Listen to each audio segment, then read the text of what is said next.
তো বলছি না কাউকে পাকিস্তানের দালাল, বলেন তো। আমি তো বলছি দেশপ্রেমী। আমি কাদের যেটা বলছিলাম আমি কন্টিনিউ করি, কাইন্ডলি একটু বলতে দিন।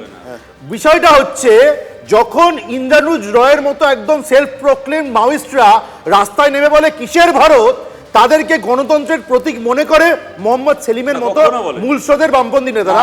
আপনার সময় বলবেন, আমি গণশক্তির একদম শীর্ষকগুলো পড়ে শোনাচ্ছি। এত টিং করার দরকার নেই। সরকারের ব্যর্থতা চাপা দিতে কাশ্মীরে বাড়ি ভাঙা চলছে আইনানুগভাবে। বাড়ি ভাঙা হচ্ছিল কাদের?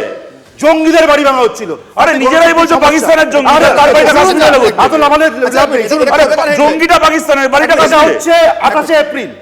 আমি তারপরে তুমি বলছো পাকিস্তান জঙ্গি নয়, পরিমিত আঘাত। তুমি পাকিস্তানকে ক্লিন দিচ্ছ, পরিমিত আঘাত মানে এটা গণশক্তি। আরে পরিমিত আঘাত মানে কি বলছে? কি এটা এটা বলছে। তারপর আরে কি বলছো?